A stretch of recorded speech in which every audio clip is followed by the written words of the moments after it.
میں آج کی اس ویڈیو میں آپ کو تفصیل کے ساتھ بتائیں گے کہ ایپیسوڈ نمبر 56 میں کیا ہونے والا ہے۔ اگر آپ کو یہ ویڈیو اچھی لگے تو آپ اس ویڈیو کو لائک لازمی کریں، چینل کو سبسکرائب نہیں کیا تو چینل کو سبسکرائب کر کے بیل آئیکن پر لازمی کلک کریں اور اپنی قیمتی رائے کا اظہار کمنٹ باکس میں لازمی کریں۔ ایپیسوڈ نمبر 56 میں آپ دیکھیں گے کہ ارطغرل کا غدار چاچا کردوغلو اور گندوگدو کے خیمے میں پانی میں زہر ملانے والا زری خان قبیلے کے باہر ملاقات کرتے ہیں، جہاں پہ زری خان کردوغلو کو بتائے گا کہ مجھے گندوگدو کے خیمے سے نکلتے ہوئے گندوگدو کے سپاہی حمزہ نے دیکھ لیا ہے، جس پر کردوغلو کہے گا کہ باہر میں جائے حمزہ، جس کے جواب میں زری خان کردوغلو سے کہے گا کہ آقا اگر آپ حکم کریں تو حمزہ کا کام بھی تمام کر دوں ورنہ بات کھل جائے گی، جس پر کردوغلو کہے گا کہ نہیں، اس سے اور گڑبڑ ہو جائے گی، تم دوسرے راستے سے جاؤ، اگر یہ لوگ تمہارے پیچھے آئیں تو میں سنبھال لوں گا، جس پر زری خان کہے گا کہ آقا میں ان سب سے تنہا کیسے لڑوں گا، جس کے جواب میں کردوغلو کہے گا کہ تم اکیلے نہیں ہوگے، میں اس کا انتظام کر دوں گا، جس کے بعد زری خان کردوغلو سے پیسے لینے کے بعد وہاں سے روانہ ہو جائے گا۔ ناظرین، اس کے بعد آپ دیکھیں گے کہ گندوگدو کا علاج کیا جا رہا ہے اور سلیمان شاہ اور ارطغرل اس کے قریب بیٹھے ہیں، جبکہ حلیمہ سلطان بھی ادھر ہی کھڑی ہے۔ ناظرین، ارطغرل اپنے باپ سلیمان شاہ سے کہے گا کہ بابا مجھے لگتا ہے کہ بھائی کو زہر دیا گیا ہے، جس پر سلیمان شاہ کہے گا کہ بیٹا مجھے بھی ایسا ہی لگتا ہے، جس پر ارطغرل کہے گا کہ مگر کیسے؟ ناظرین، اسی دوران آپ دیکھیں گے کہ حلیمہ سلطان کہے گی کہ خیمے میں کچھ ہوگا اور حلیمہ سلطان اور ارطغرل گندوگدو کے خیمے کی طرف بھاگیں گے۔ جب وہ وہاں پہنچیں گے تو دیکھیں گے کہ گندوگدو کی بیوی سلجان خاتون پانی پینے لگی ہوتی ہے، مگر حلیمہ سلطان بھاگ کر اس کے ہاتھ سے پانی گرا دے گی اور کہے گی کہ یہ پانی مت پینا، اس میں زہر ہو سکتا ہے، جس پر وہاں موجود سب لوگ حیران ہو جائیں گے اور سلجان خاتون حلیمہ سلطان سے کہے گی کہ اگر اس پانی میں واقعی میں زہر ہے تو تم نے میری بھی جان چاہی، اور سلجان خاتون کو اپنی کی ہوئی غلطیوں کا اور زیادتیوں کا احساس ہوگا۔ تو ناظرین، ارطغرل وہ زہر ملا پانی لے کر خیمے سے نکل جائے گا اور اپنے ساتھیوں دوحان اور بامسی کو کہتا ہے کہ ایک بھیڑ کا بچہ لے آؤ، میں بھائی کے پاس ہوں۔ ناظرین، اس کے بعد بامسی بھیڑ کا بچہ لینے چلا جائے گا اور دوحان ادھر ہی کھڑا رہے گا۔ تو دوستو، اسی دوران گندوگدو کا سپاہی حمزہ دوحان کے پاس آئے گا اور کہے گا کہ دوحان ارطغرل بھائی کدھر ہے، ان کو ایک ضروری بات بتانی ہے، جس پر دوحان حمزہ کو ارطغرل کے پاس لے جائے گا اور وہاں جا کر حمزہ ارطغرل کو بتائے گا کہ اس نے زری خان کو گندوگدو کے خیمے سے نکلتے ہوئے دیکھا تھا۔ تو ناظرین، اسی دوران بامسی وہاں بھیڑ کے بچے کو لائے گا اور ارطغرل اس بھیڑ کے بچے کو پانی پلانے کی کوشش کرے گا، جو پانی وہ گندوگدو کے خیمے سے لایا تھا، مگر وہ بھیڑ کا بچہ اس پانی کو نہیں پیے گا، جس پر ارطغرل اپنے سپاہیوں سے کہتا ہے کہ دیکھو، زبردستی کرنے کے باوجود بھی یہ پانی نہیں پی رہا، اس کا مطلب ہے پانی زہر والا ہے، جس کے جواب میں ارطغرل کے سپاہی بھی ارطغرل سے کہتے ہیں کہ فکر نہ کریں،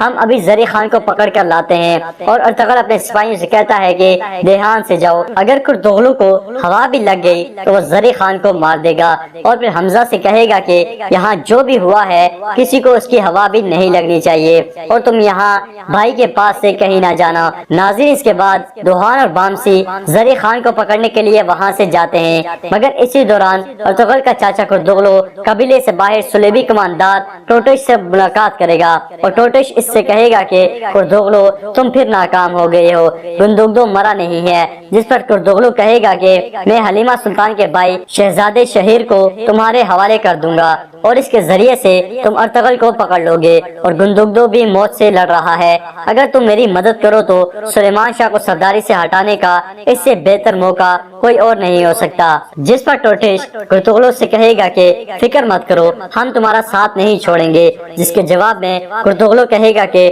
تم سے ایک آخری کام کروانا ہے، زری خان کو قتل کر دو، اگر وہ پکڑا گیا تو غداری کا الزام مجھ پہ آئے گا۔ اور ناظرین، آپ دیکھیں گے کہ جب دوحان اور بامسی کو قبیلے میں زری خان نہیں ملے گا تو وہ اس کو تلاش کرنے کے لیے قبیلے کے باہر جنگل میں جائیں گے، جہاں پہ وہ زری خان کو دیکھ لیں گے، مگر وہ جو ہی زری خان کو پکڑنے کی کوشش کریں گے، اسی دوران وہاں سلیبی سپاہی آ جائیں گے اور وہ دوحان اور بامسی پر حملہ کر دیں گے، اور اسی لڑائی کے دوران ایک سلیبی سپاہی زخمی ہونے کے باوجود زری خان کو قتل کرنے میں کامیاب ہو جائے گا اور کردوغلو کے خلاف ملنے والے ثبوت کو ختم کر دے گا۔ ناظرین، اس قسط میں ایک اور اہم چیز جو آپ دیکھیں گے وہ یہ ہے کہ ترگت سلیبیوں کے قید سے چھوٹنے کے بعد اب اپنے قبیلے میں قید ہے اور اس کی منگیتر آئیکیس خاتون اور دہلی دمیر اس سے ملنے جاتے ہیں۔ دہلی دمیر اس کو کہتا ہے کہ کہ جلدی سے ٹھیک ہو جاؤ میرے شیر تاکہ تمہاری اور آئیکس کی شادی کریں۔ ناظرین اس کے بعد دہلی ضمیر وہاں سے چلا جائے گا تو ترگت وہاں تنہا رہ جائے گا تو ترگت کو آہستہ آہستہ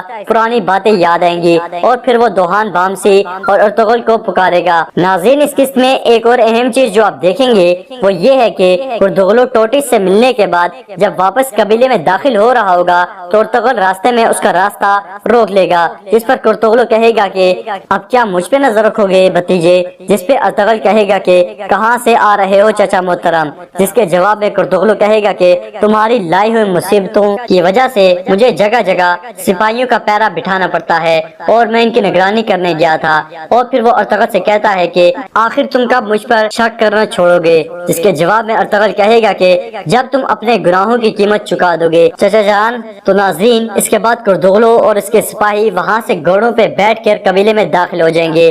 دوستوں ارطغرل غصے کی حالت میں سلیمان شاہ سے اجازت لیے بغیر اس کے سرداری خیمے میں داخل ہو جائے گا اور غصے سے اس کے سامنے جا کھڑا ہوگا اور کہے گا کہ میری تو بس یہی دعا ہے گندگدو کو جلد شفا ہو، مگر تمہارا بیٹا ارطغرل بہت بکواس کر رہا ہے اور گندگدو اس کی حالت کا ذمہ دار مجھے قرار دے رہا ہے اور گندگدو کی اس حالت کا ذمہ دار مجھے قرار دے رہا ہے۔ جس پر سلیمان شاہ سخت لہجے میں ارطغرل سے کہے گا کہ اگر گندگدو کی اس حالت کے ذمہ دار واقعے میں تم ہی ہو تو پھر خود ہی اپنی موت کا طریقہ بھی چن لو۔ جس کے جواب میں ارطغرل کہے گا کہ میں تم سے کیا توقع رکھوں سلیمان؟ تمہارے بیٹے گندگدو نے جرگے میں سب کے سامنے میری بے گناہی کی گواہی دی ہے۔ گندگدو کو میں اپنی اولاد کی طرح چاہتا ہوں۔ ارطغرل سلیمان شاہ سے کہے گا کہ میں نے گندگدو کو اپنے شہید بیٹے کی طرح سمجھا ہے اور ہمیشہ اس سے محبت کی ہے، پھر بھی تم مجھ پر شک کر رہے ہو۔ ناظرین ارطغرل سلیمان شاہ سے کہے گا کہ سلمان حقیقت کو سمجھو، کچھ لوگ مجھے اور تمہیں آپس میں لڑا کر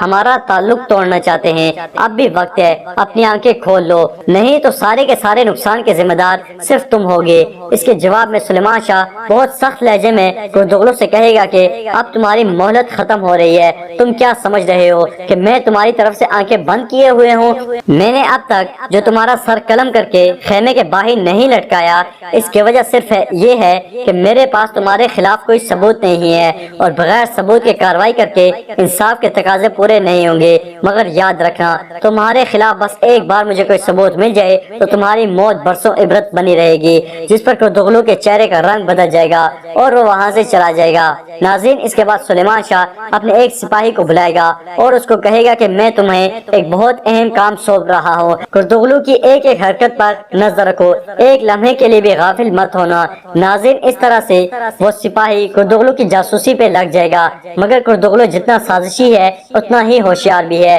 اس لیے وہ سمجھ جائے گا کہ سلیمان شاہ کا سپاہی اس پر نظر رکھے ہوئے ہے۔ اس لیے جب وہ اپنے قبیلے کے دو آدمیوں سے ملتا ہے تو وہ ان سے گفتگو کرتے ہوئے کہتا ہے کہ گندگدو کو زہر دینے کا ذمہ دار سلیمان شاہ مجھے سمجھ رہا ہے اور مجھے عہدے سے ہٹا کر میرا پتہ صاف کرنا چاہتا ہے۔ جس پر اس کے ساتھ کھڑے دو شخص اس سے کہتے ہیں کہ یہ تو ہم کبھی نہیں ہونے دیں گے۔ جس پر ارطغرل تھوڑی بلند آواز میں بولتے ہوئے کہے گا کہ سلیمان شاہ قبیلے کا سردار ہے اور اس کا فیصلہ آخری فیصلہ ہے۔ میں تو بس چاہتا ہوں کہ جو بھی غدار ہے وہ بس سامنے آ جائے، کیونکہ اس عمر میں میں غداری کا جھوٹا الزام برداشت نہیں کر سکتا۔ میں تو بس یہ چاہتا ہوں کہ میری آخری عمر سکون سے گزر جائے۔ ناظرین ارطغرل یہ گفتگو اس لیے کرے گا تاکہ اس کی جاسوسی کرنے والے سپاہی یہ سب باتیں سن لے اور وہ جا کر سلیمان شاہ کو خبر دے کہ ارطغرل غدار نہیں ہے۔ تو ناظرین اس قسط میں آپ جو ایک اور اہم چیز دیکھیں گے وہ یہ ہے کہ حلیمہ سلطان اپنے بھائی شہزادے شہیر کے خیمے میں جائے گی تو اس کو وہاں شہزادہ شہیر نظر نہیں آئے گا، جس پر حلیمہ اسے قبیلے میں تلاش کرے گی مگر وہ اس کو وہاں بھی نہیں ملے گا۔ ناظرین حلیمہ اس کو ڈھونڈتے ہوئے استبل کی طرف جائے گی اور استبل کے ملازم سے پوچھے گی شہیر کدھر ہے، اس کا گھوڑا نظر نہیں آ رہا۔ جس پر وہ ملازم جواب دے گا شہزادے ابھی گھوڑا لے کر قبیلے سے نکلے ہیں۔ جس پر حلیمہ اس سے سوال کرے گی کدھر گئے ہیں؟ وہ جواب دے گا بتایا تو نہیں انہوں نے، مگر قلعے والے پہاڑوں کی طرف جاتے ہوئے دیکھا ہے۔ یہ سن کر حلیمہ سلطان پریشان ہو جائے گی اور وہ سلیمان شاہ کے سرداری والے خیمے کی طرف بھاگے گی اور وہاں جا کر کہے گی کہ آپ کو پریشان کرنے کے لیے معذرت چاہتی ہوں، لیکن شہیر کہیں چلا گیا ہے، پتہ نہیں کہاں گیا ہے۔ جس پر ارطغرل پریشان ہو کر پوچھے گا حلیمہ سلطان یہ کیا کہہ رہی ہو، کدھر جا سکتا ہے؟ تو ناظرین بس آج کی ویڈیو میں بس اتنا ہی۔ امید کرتا ہوں آپ کو یہ ویڈیو پسند آئے گی۔ ویڈیو پسند آئے تو ویڈیو کو لائک کریں، پسند نہ آئے تو ڈس لائک کریں، لیکن اپنی قیمتی رائے کا اظہار کمنٹ باکس میں لازمی کریں۔